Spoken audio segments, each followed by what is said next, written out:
Hey ladies and gentlemen, welcome back to the channel. As always, it is Nick here, back with your daily crypto news and analysis. And today we're actually going to be talking about XRP just vividly, and then we're also going to be talking about Hbar and QNT. We're going to be talking about Hbar a little bit in regards to a major partnership that I haven't really broken down in the past.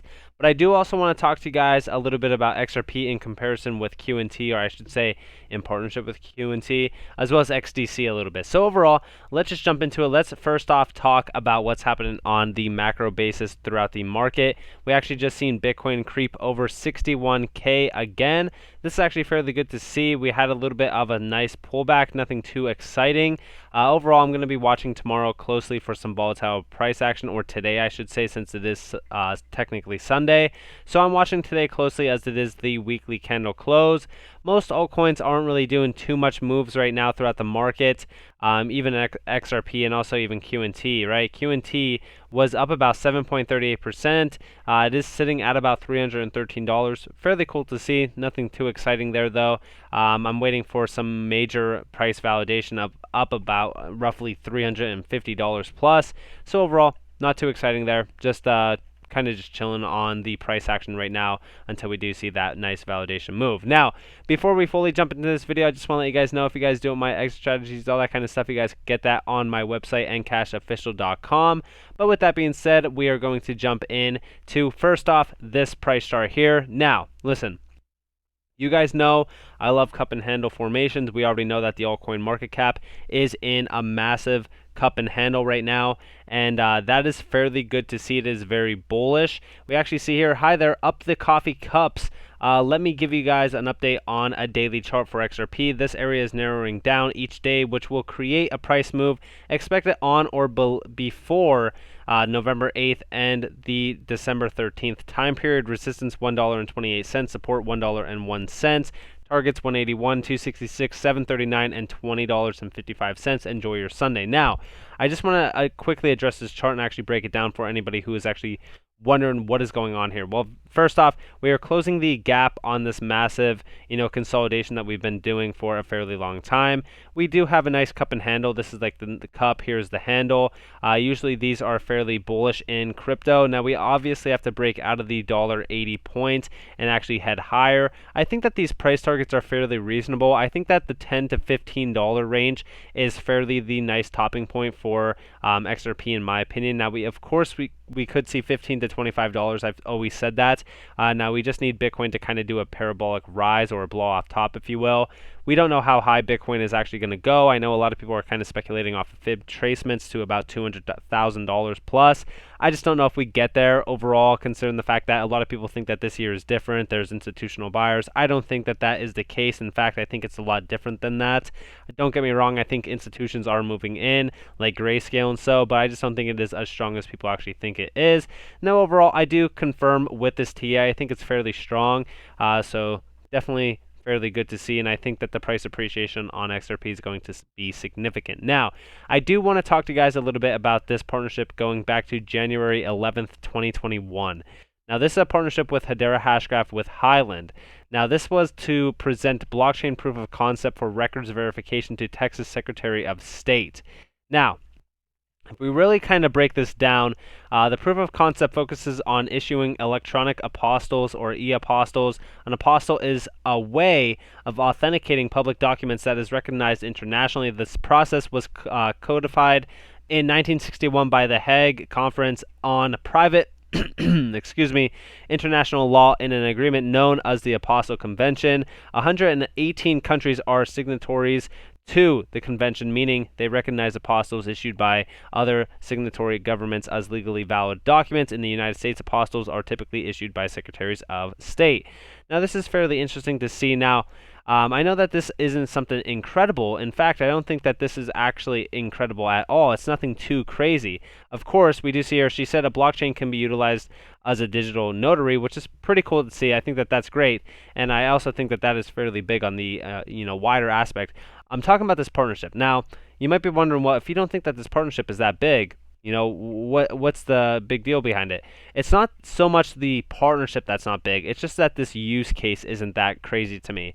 What's big is Hyland itself. considering the fact that they are partnered with Hedera Hashgraph, we look into what they are actually focusing in. They're talking about growing into the future, become a more customer-focused organization with a digital transformation strategy dedicated to smarter, stronger, faster growth. Now, what's great about this is the industries that they are in and the solutions that they provide, as well as the services. First off, look at their solutions in departments of accounting and finance, human resources, legal, other solutions, industry, healthcare, financial services, insurance, government, higher education, and more. We even see ERP integrations, industry integrations as well in healthcare, financial services, insurance, government, higher education, all that crazy stuff, right? Services, so much services in regards to so many other, markets and stuff like that. Industries, again, banks, credit unions, lending, wealth management, all that kind of stuff. Government in regards to federal, state, and local. There is so much breadcrumbs within this partnership. Now, of course, we look at the partners, right? Who are they partnered with? Well, first off, there's a lot of partnerships in this entire system.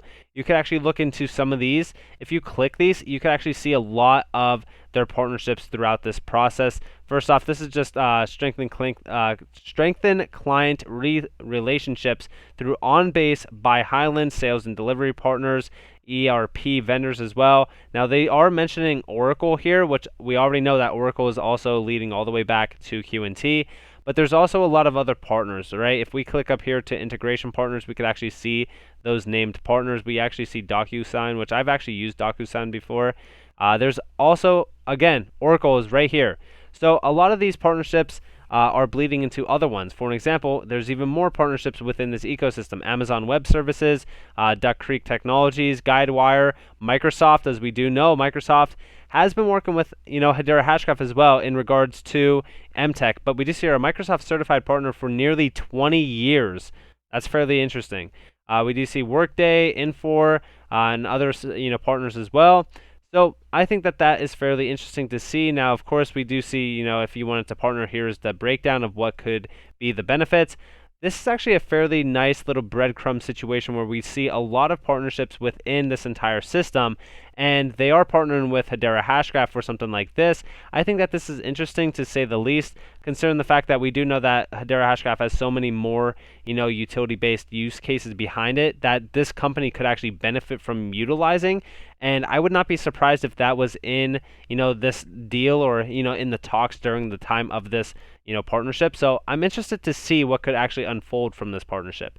Now, we also see this. Now, this goes back a little bit of time, going back to November 17th, 2020. And you might be wondering, well, why are you talking about these old partnerships? Well, I'm just telling you guys about a year ago, practically, Hedera Hashgraph anchors conflict warning system for Syrians. Now, this is talking about, stuff, in regards to attacks and stuff like that. Overall, we just see here Hala Systems.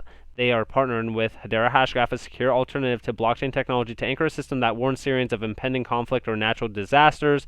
This is fairly interesting to see. But the best part about this, right, is that using the Hedera consensus service for data provenance, the Sentry notifications are sent via mobile phones, and the system issues on average 140 early warnings per day, offering citizens approximately 7 to 10 minutes advance notice before bombings and other attacks, which this is great to see. But the best part about this, and this confirms everything that we've been talking about in regards to Hedera Hashgraph, blockchain might seem like a good fit for this kind of system, as it is secure and transparent distributed digital ledger that can be used to verify information, but it hasn't been as secure as it could be, which Hala Systems discovered when it tried using Ethereum blockchain in an early attempt. This confirms that Hedera Hashgraph is far beyond Ethereum in the sense of use case and utility based in systems like this. So when we're talking about Ethereum being the future of the space, it's not. This is why I always say that Hedera Hashgraph has the potential to really usurp, Ethereum. Now, again, when we're talking about this partnership, this is a fairly big partnership as well. Massive use case, especially for something as, big as this. And we also see here a Red Cross report talks about Hedera and other tech used for humanitarian purposes as well.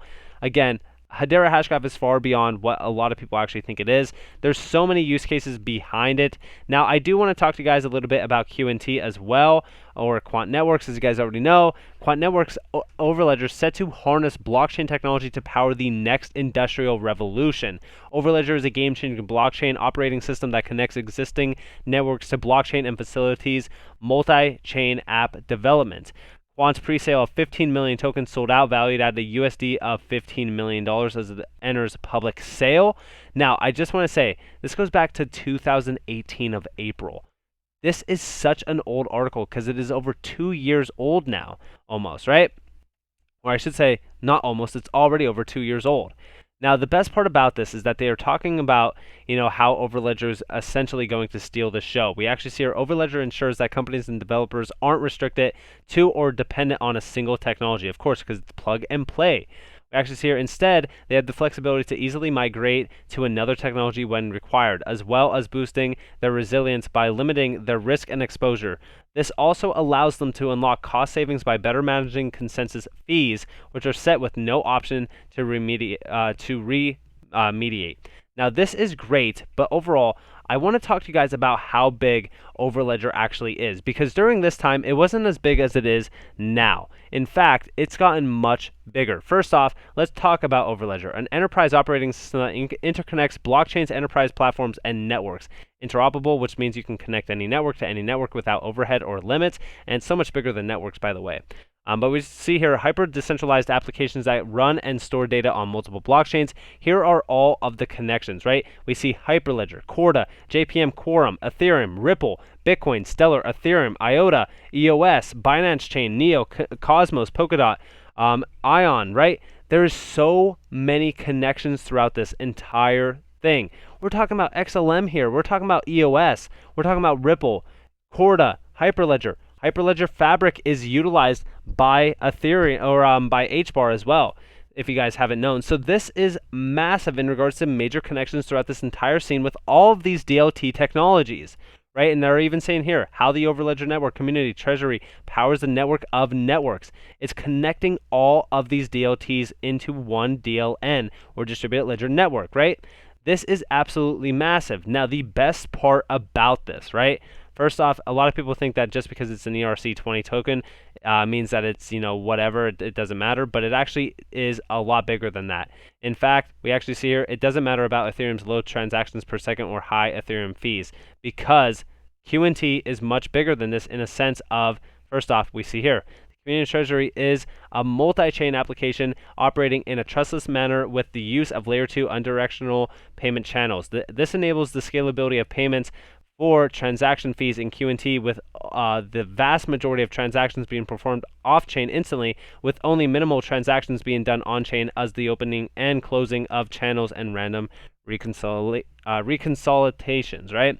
Now, I just want to say right now, when we scroll down and see the overall ecosystem, this is the biggest piece of the puzzle. Look at all of these massive connections. First off, I've talked about the SIA partnership. That's huge. But then we talk about Oracle. We talk about Alliance Block. Again, Alliance Block is a huge name. I've talked to you guys about Alliance Block before it really kind of took off. Again, we see Unity on here. Here's the EOS. Here's, stable coins as well within the Ethereum ecosystem. Bitcoin, Stellar, DAG, or Constellation, Big Data, IOTA, Swift. We talk about RippleNet. This is connecting everything. This is how big QNT actually is.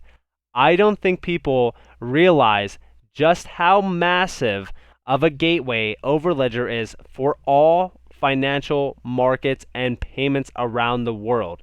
This is interconnecting everything to everything. That is why the value of QNT has to be so much bigger than it actually is.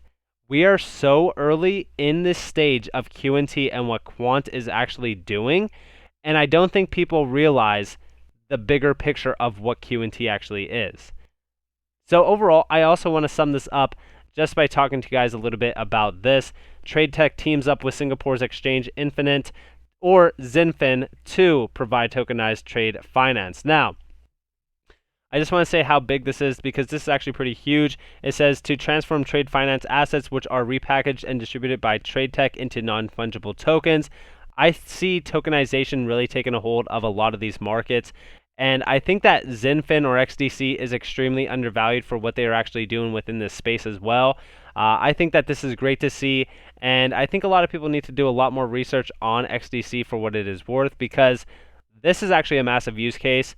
And we're talking about security tokens in tokenization as well. And when we're talking about these massive use cases in regards to NFTs and tokenization entirely, the value that is going to be unlocked for a lot of these minimal assets is immense. And it's going to provide so much price appreciation. It's going to be unbelievable. So with that being said, I hope that you guys enjoyed this video. If you guys did, definitely leave a like, subscribe, turn notifications on. If you guys want more free content, you guys are more than welcome to follow me on Twitter and join the free Discord down in the description below. As always, I hope that you all have a beautiful day or a beautiful night wherever you guys are on this beautiful world. This has been Nick. Peace out, guys.